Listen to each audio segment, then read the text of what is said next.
Chris interview podcast take 3. Here we go. 3 is the charm, my friend. 3 is the charm. What up, Floyd? What up? How are you? How you doing, Christoph? Good, man. You good? My name's Christian, by the way. I know. I only think People always think it's Christopher. Yeah. I mean, South Africans, you know. Yeah, whatever. It is. We're always throwing. Each one has to get his own nickname. So how are you doing? I'm good, man. You been good? Yeah, it's been good. Thank you for inviting me to your podcast. Yeah, man. This is the first. You know, Yeah. Let's see where it goes. You know, Yeah. I've got amazing people that I work with, and it's always a joy to like engage in the Sure. conversation and hear, you know, what the work that we've done together has really like, Yeah, you that's know, pretty enabled cool. them to do, and like where they're going with their careers and stuff. So it's good to have you, man. Just burning some sage here to Burning some sage to give us some life. give us some life and You know? good spirits. And all Yes. That's what we're all That's about. beautiful. That's beautiful. So how long have you been here for now? You've been Dude, I've been back home, like in Cape Town in South Africa for the last 2 months. Kind of left, you know, when it was getting cold in Berlin, and it was good to be home. It's good to be home. It's good to be back and seeing family, friends, reconnect with my peoples. You know, Yeah. I need that every year. I need that kind of like, you know, it's kind of a grounding. It's kind of a place for me to, yeah, man, just to feel Earth again, to feel African Yeah, again. You know what I mean? thanks. Yeah, yeah. exactly. Does it help with your like creative energies and you know your work? Definitely. I mean, being home, being back on the continent just kind of gives me a sense of direction again. Yeah. You know, I feel like every time I'm dealing with a lot of things, Yeah.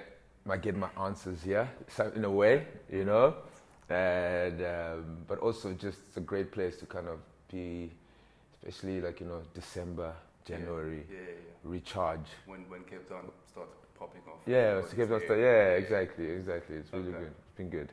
But it's almost time for you to go back to Berlin now. Yeah. It's like back on that other life and on the grind. Back on the grind. Yeah. Back on the, you know, just it feels like every time I feel like March is my beginning of my year. Okay. That's how I feel, you Yeah, know. makes sense. I don't know how you feel about that, but you know, for me, it's kind of like March is it's the time. I need a bit of cold. Yes. Yeah. Also lets you focus on Yeah. the work again. Exactly. Totally. Exactly. But this is interesting to me because you've obviously moved to Berlin a couple of years ago. Yeah. Which was also, I think, like a strategic move to Sure. like expose you a little bit closer to like the international electronic Definitely. music circus, and it has like added a whole nother dimension to your career. Definitely. I mean, you're clearly onto something, right? I mean, you're playing all over the world, you're bringing your super special flavor of music to the people. Sure. You've built like a whole following and stuff. So it's really beautiful to watch that. You know, as somebody, it was kind of like an outsider, but also close to you. Yeah, sure. And having played a small part in it because Yes. you worked on your branding. So it's really nice to see how you go about sort of building your vision and going about your Sure. career and all Sure. of that.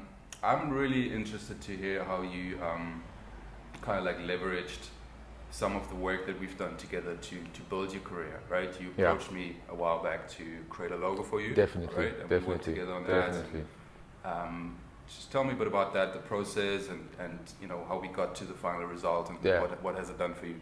Yeah, man. I was really, to be honest, first of all, thank you. I was really, really happy with the final product. Thank you. And it was great to see you work. First and foremost, like, you know, I'm one person that trusts my own vision a lot. Yeah. And it's very hard to let go, number one. So I couldn't let go. I was like, you know what, I knew what I wanted. I thought I could see the kind of branding that I would have wanted to achieve. But then when I met you and we had a chat about it, you actually let me understand that I have to trust the process and I have to trust you and the people that I work with. And that changed my mind, secondly, for things that I wanted to do in the future in terms of creativity, in terms of collaboration. You have to work with people you trust. Yeah. People that can see a vision the same way you see it, but they've also got their own vision. And that kind of, when it comes together, we created a branding that was like, you know, that for me, I felt that it was part of my journey. Yeah. It's something that I felt like, you know, I could grow into. And yeah, man, I was really happy with the final outcome. I feel it's one of the most unique branding and typography. It represents who I am in the core essence, you know. Cool. And I think the creative process of creating that and going through that with you made me understand that there's it's a different art form. Sure. To what you work and to what you do. It reminded me of like, you know, how I approach stuff, but like in a different way. So I was really happy, man. I was really happy how it came out. Cool. And I feel like it represents who I am. It captures my essence. Very nice. Okay, that's really good to hear. That's the visual identity that we've created for you. You know, there's a strong visual aspect around you as a brand, right? When we speak of brands, like in your case, it correlates with the idea of a persona, right? Sure. Because you're not just a product or a service. You're a DJ. You're an artist. You're a single person. It's the same as like a musician. You are the brand, right? But it's in this case, a brand is a persona. It's like the public image of your personality, and the visual part of that, which is the logo, the typography, the textures, the color palette, that needs to represent who you are and what you stand for visually, right? Definitely. And you know, you call yourself an afrofuturist, right? And that, for me, that was important to sort of like represent that in the graphic work that I've done for you, right? And for me, it's also about, as a graphic designer, you kind of want to sort of like almost like change the narrative in a visual way, because African design and African graphic design is kind of like, it has this old school cliche. Yeah, it does. It's been overdone. Do you know? And that was a tough part when we talked about it. Like, you know, I think you're the one. It's like, how do we represent that Africanism and the Afrofuturistic stuff while not losing the essence of like what makes Africa unique? Like not shying away of like, okay, there's something beauty in the cliche as well. Yeah. But there's something. How do we make it? How do we make it even more? Like, you know, how did we expand on that? And that's I couldn't visualize that, and that's where you came in, and you were able to capture that. You know, and I was really excited about that.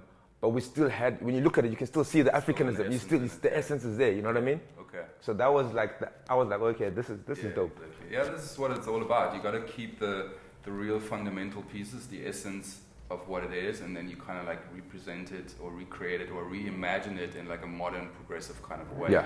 Right? And I think that's what we achieved with your branding. Now, over and above the visual part, there's obviously a lot more that makes you who you are, and it creates the Floyd Lavine brand and that whole perception that people have of you, right? A brand is all about what can people expect when they see your name on the flyer. Definitely. So, over and above the visual identity, like what do you want people to feel when they, or think and feel when they see your name on the flyer? I mean, to be honest, what's important for me in terms of who I am is that when people see that, they need, first of all, I want them to have it must evoke a feeling. It's important for them to kind of, when they see my name, evoke a feeling of what I represent. One, you know, being authentic is important for me. Apart from just capturing the passion of music, is that being authentic represents, you know, being vulnerable to yourself, to others, but being able to represent, you know, your strength and your weaknesses all at the same time. To capture that, to give it a human experience.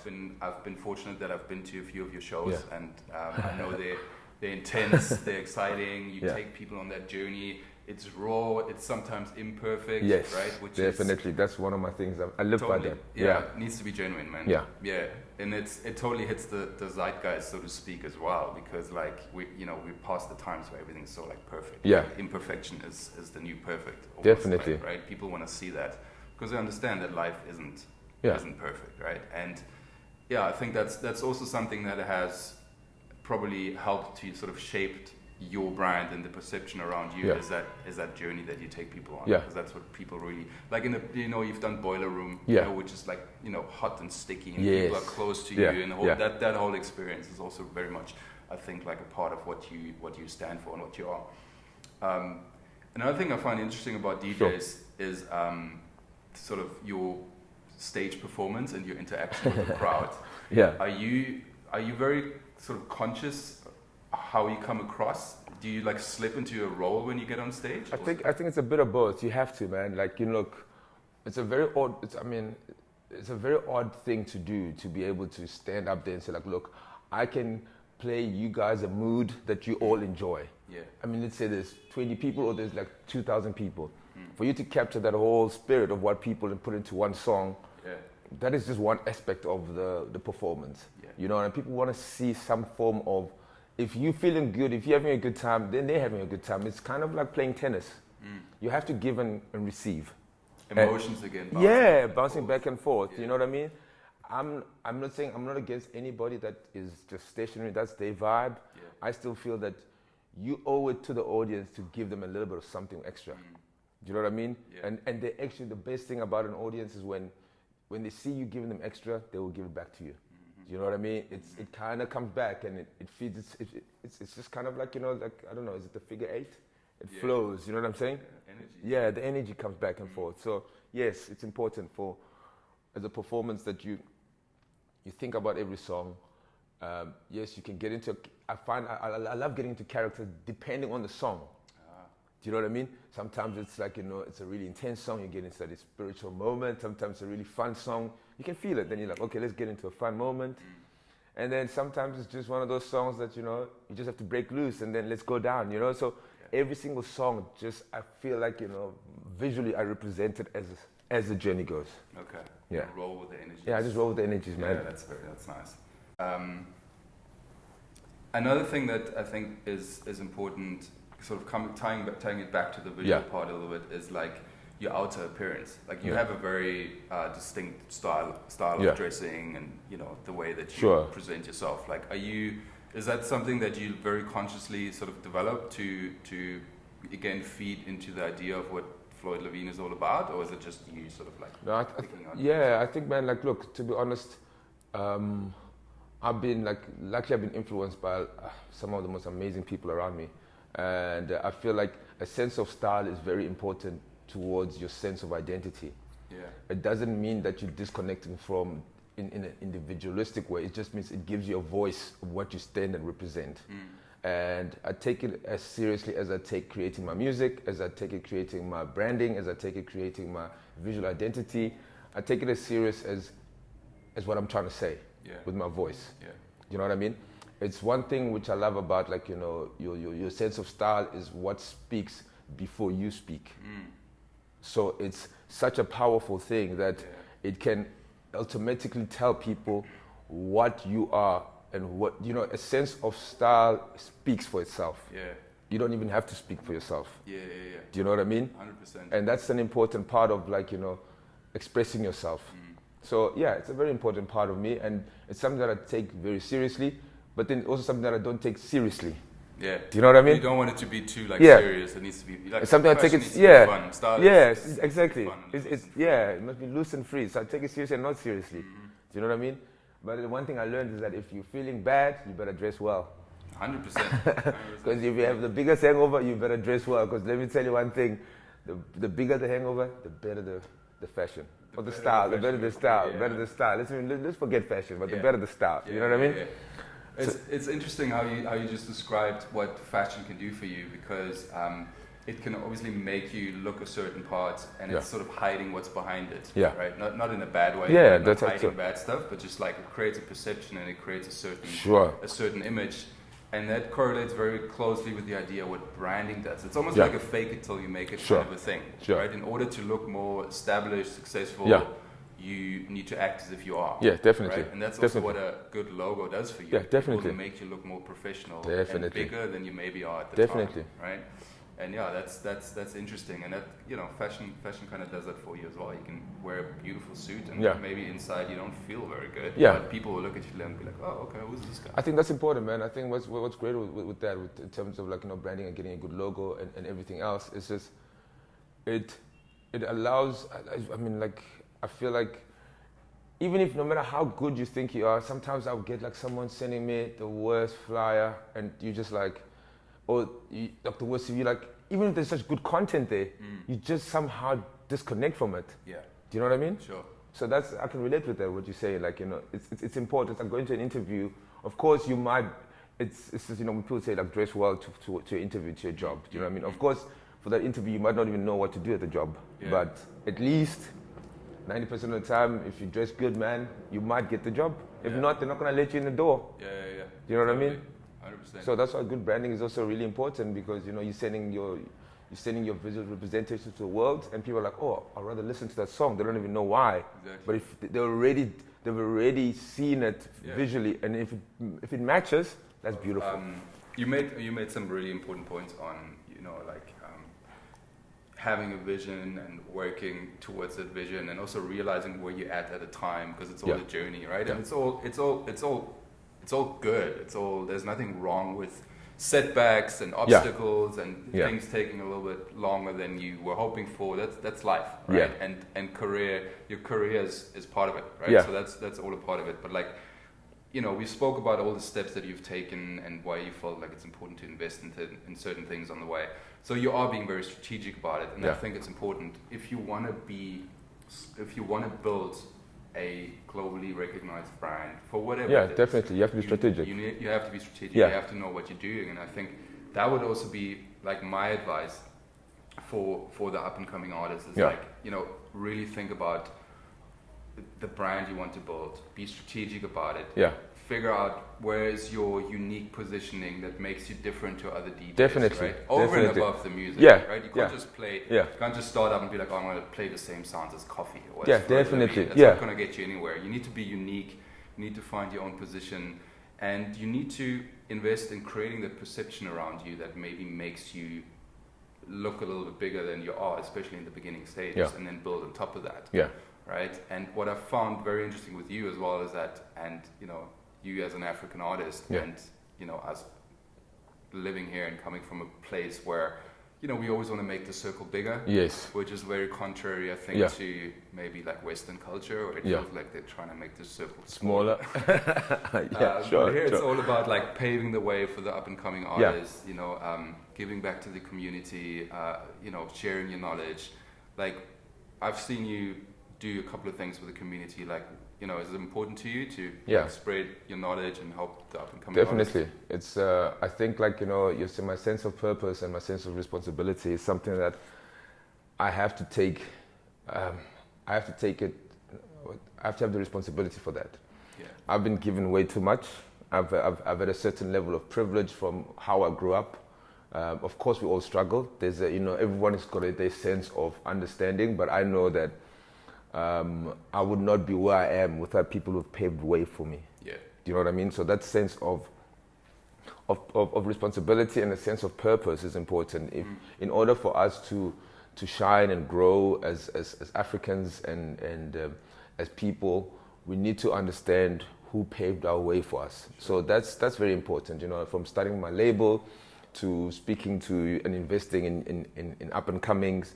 I know it's a long journey, but it's worth it. Even sharing knowledge and sharing my expertise of what I know, at least will give them just a quicker route to where they're going. Do you know what I mean? So that's a very important thing. And I think also standing for something. I think we're a very diverse continent, and it's important for us to understand our humanity. Yeah. But also understand, as we talked about, like, really, I think to be a 2021 and a beyond artist, it's not the same as back in the days. Sure. Do you know what I mean? So one, of course, you have to give back. Two, you have to have a sense of purpose of what you're doing it for. And then three, you have to do some things differently. Yes, of course, the normal stuff will still work, like, having a big record and stuff like this, but this is not what we're talking about. Mm-hmm. We're talking about, like, think differently. You know what I mean? You have to work with people around you, from, your graphics, from whoever. If your friend wants to be a manager, doesn't want to do, like, stuff, like, from a guy that, like, your friends or whoever that takes care of the websites, or, your group of friends that come together and do little events. This kind of creating like a crew and collective mindset. Yeah. That's what will take you as an artist to a different place.